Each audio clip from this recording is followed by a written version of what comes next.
Welcome back to Church Soup, the greatest evangelical news show in the history of the internet.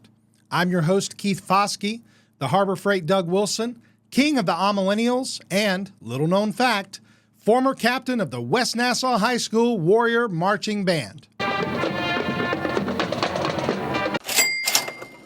Here at Church Soup, we take all the church-related news from around the internet, mix it together into a hearty stew, and serve it to you in about 10 minutes. Don't forget this episode is brought to you by Squirrely Joe's Coffee and Dominion Wealth Strategists. Be sure to watch to the end to see how they can serve you. Our top story. Last month, Dr. John MacArthur, pastor of Grace Community Church, passed away at the age of 86. MacArthur was known worldwide for being the voice of Grace to You Ministries, the founder of the Master's Seminary, and for his best-selling study Bible and library of books that he authored. Many pastors like myself are grateful for the tremendous impact of John MacArthur, and we're thankful for his legacy of faithful church leadership and expositional preaching of God's Word. As often happens in the wake of someone's passing, people begin to share personal stories and tributes about how someone's life affected them, and the ones that have been outpoured for Dr. MacArthur have been plentiful. But probably one of my favorite things I have seen was shared by Phil Johnson, MacArthur's longtime friend, who posted this candid picture of MacArthur, probably around the mid-60s, barefoot and in shorts, riding a go-kart. It's just a fun reminder that all of our heroes are just men, and it's a blessing to see an image of him kicking off his shoes and having a good time. Thanks, Dr. MacArthur, for everything. You will be missed. Also, on a totally unrelated note, the new Mario Kart looks like it's going to be awesome. Thanks to Blake over at Chorus in the Chaos for that image. One of the things MacArthur was known for was a strong emphasis on exegesis, which is seeking to draw out of the text its true meaning, which is in opposition to eisegesis, which means to read into the text something that it doesn't say. A few years ago, a new term was coined, narcigesis, which means you read yourself into every passage. But I have a new one for you today. I'm calling it desperagesis. This is when you're so desperate to force your own social and political ideas into any text that you'll go to almost any lengths to do so. And sometimes when you want something so bad, you do just about anything to get it. Case in point, this pastor who's trying way too hard to make the argument for Jesus being queer. How queer was Jesus? He was an observant Jew, but he was 30 years old, no wife, no job, hung out with 12 other dudes. That's pretty queer. If this wasn't bad enough, this same pastor decided it would be appropriate during the reading of prayer concerns in corporate worship to read the very real needs of his congregation in the style of Yoda from Star Wars, which one might think would be an attempt at humor, but instead just comes off incredibly sad. Listen to these legitimate prayer concerns being spoken as Yoda. Bob, difficulty with cancer he has. Jamie's friend Amy's son, on hospice he is. Colon cancer Cindy's friend has. Yeah, next week it should be fired the pastor is. You know, I'm rarely at a loss for words, but I'm having trouble with what to say to such nonsense. So today, for the first time on this show, we're going to let you, the Church Soup audience, choose from a wall of reactions. Which reaction should this nonsense receive? Please leave your answer in the comments.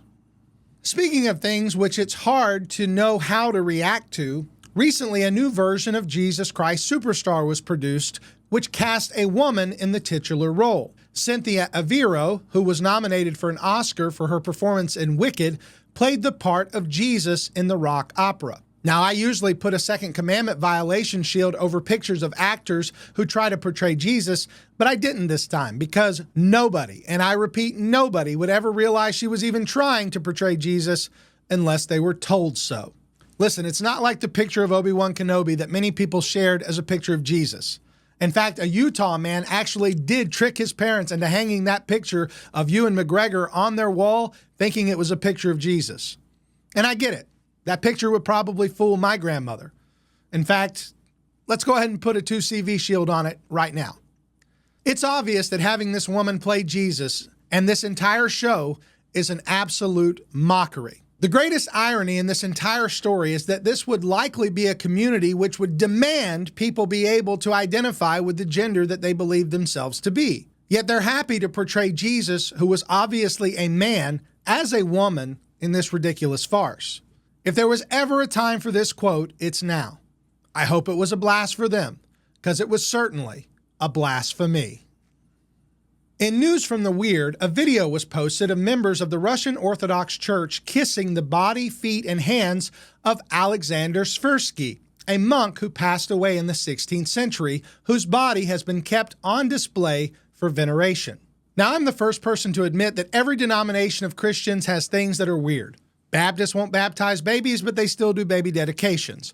Presbyterians baptize their babies, but they won't let them have communion, unless they're in the CREC. Lutherans can sing A Mighty Fortress in German, but they won't sing one verse of a modern worship chorus. Anglicans want to be distinct from Rome, but still really want Rome's approval for some reason. And Pentecostals listen to Paula White. Everybody's weird. But kissing the partially petrified foot of a man who's been dead since before the invention of the printing press? That's beyond weird. That's just... Moving on. Summer is quickly passing soon, and we'll be finding ourselves in the fall season, which is one of my favorite times of year. The weather's beautiful, the holiday season is fast approaching, and throughout the rural areas of the United States, we begin to see hosts of county fairs begin to pop up. And speaking of county fairs, recently someone in Chandler, Arizona placed a Gravitron for sale on Facebook Marketplace. You remember that ride?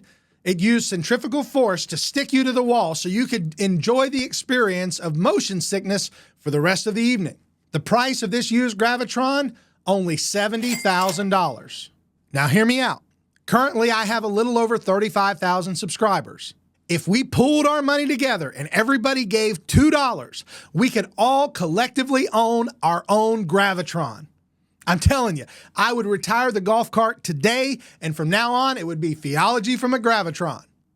Now, of course, I'm not serious. At my age, I don't think I could even handle going on a Gravitron one time. In fact, here's a video of me leaving the Gravitron the last time I rode one in 2021.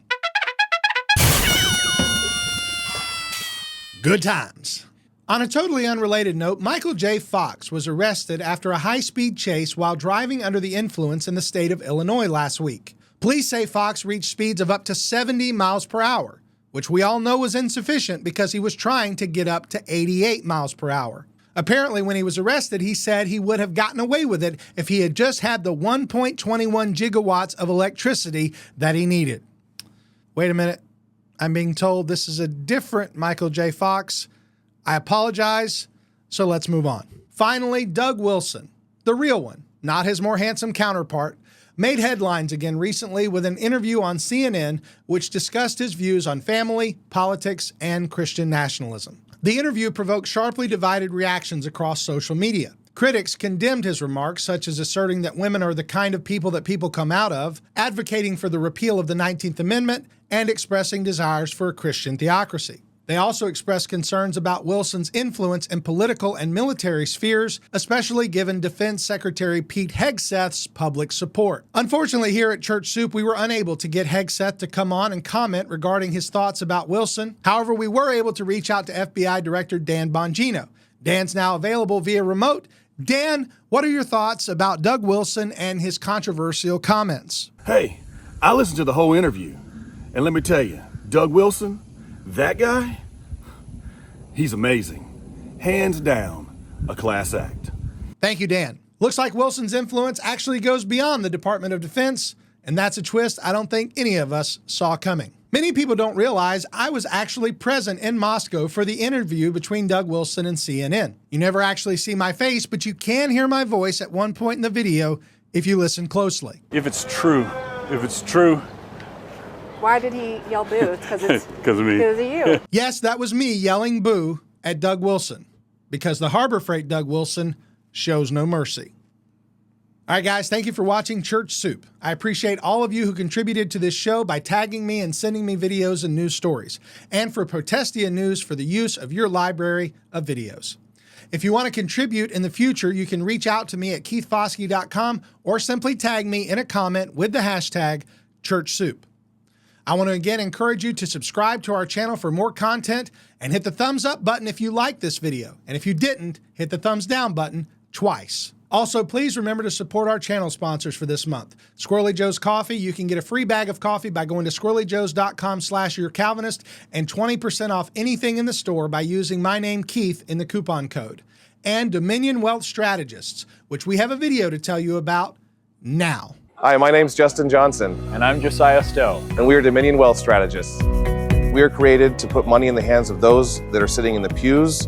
From budgeting to estate planning, savings accounts, retirement planning, life insurance, and a heck of a lot more here at Dominion. That means that you are leaving an inheritance that passes multiple generations because that is the legacy. It's part of our mission. All of Christ for all of life. And all of finance for Christendom.